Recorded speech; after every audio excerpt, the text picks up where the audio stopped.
Assalamu alaikum, on continue donc une seconde vidéo concernant la programmation VBA sous Excel. Donc on a vu comment peut-on accéder donc à l'interface de la programmation Excel. C'est en exploitant la combinaison Alt F11. Comment peut-on activer donc l'explorateur de projet qui explique donc la structure de votre application. Donc dans mon cas, il s'agit de l'objet 10 Workbook qui désigne le classeur actif de 3 feuilles. Comment peut-on activer le module d'une feuille? Donc un double clic. Comment peut-on insérer une procédure au niveau d'une feuille? Donc j'ai rajouté une procédure dénommée P1 et j'ai inséré une instruction affichant donc un message qui est donc le message bonjour. Donc dans un second temps, je vais rajouter au niveau de la même procédure une autre au niveau du même module de la feuille 1. Et on a vu de même comment peut-on lier cette procédure à une combinaison clavier. Donc à partir de l'interface Excel, donc on a activé le menu affichage, la commande macro, afficher les macros. J'ai sélectionné la macro P1 liée à la feuille 1. Au niveau du bouton option, j'ai attaché à cette fonction, à cette procédure, la combinaison CTRL-P, donc afin de déclencher la procédure uniquement par clavier par la frappe de CTRL. Donc on va continuer notre cours. Donc maintenant on va voir, on va rajouter une autre procédure, d'accord, une autre procédure dénommée par exemple P2. L'objectif c'est d'entamer donc si vous voulez l'utilisation des variables, dans une procédure VBA sous Excel. Alors, comme vous le savez, dans le langage de programmation VB, pour déclarer une variable, on commence avec le mot réservé dim. On dénomme notre variable avec le mot réservé as, donc on présente son type, par exemple le type integer pour entier, le type double pour réel, le type donc string pour chaîne, le type boolean pour logique. Donc je vais déclarer une variable entière. Donc quelques manipulations. Donc on va écrire une procédure. Donc pour continuer, on va écrire une procédure permettant à l'utilisateur donc d'entrer 12 entiers, de calculer par suite leur somme, leur différence, leur multiplication et leur division entière et le reste de la division entière, c'est-à-dire l'exploitation de 3 variables. Donc A, B et C. Donc on a vu comment peut-on afficher un message. Maintenant on va voir comment peut-on permettre à l'utilisateur d'entrer une valeur par clavier. Donc notre A va recevoir le retour de la fonction inputBox, donc qui va permettre à l'utilisateur d'entrer une valeur, donc paramétrée par un message, entrer un entier. Donc une autre instruction d'entrée qui va cibler la seconde variable B.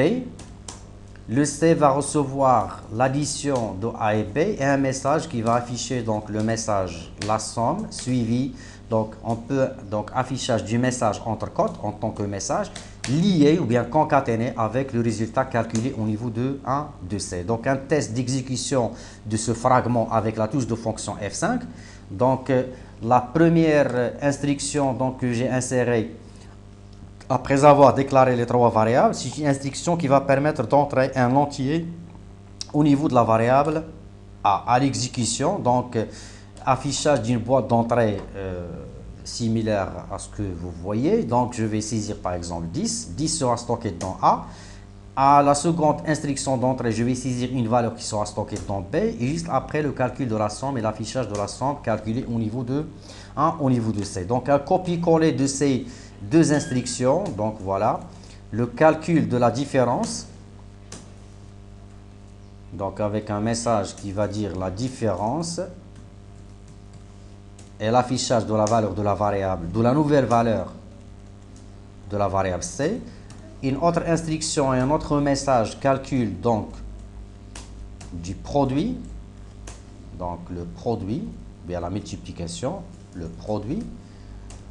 Donc un autre calcul et un autre affichage, calcul de la division entière. Donc le slash c'est pour la division réelle, l'inverse c'est pour la division entière.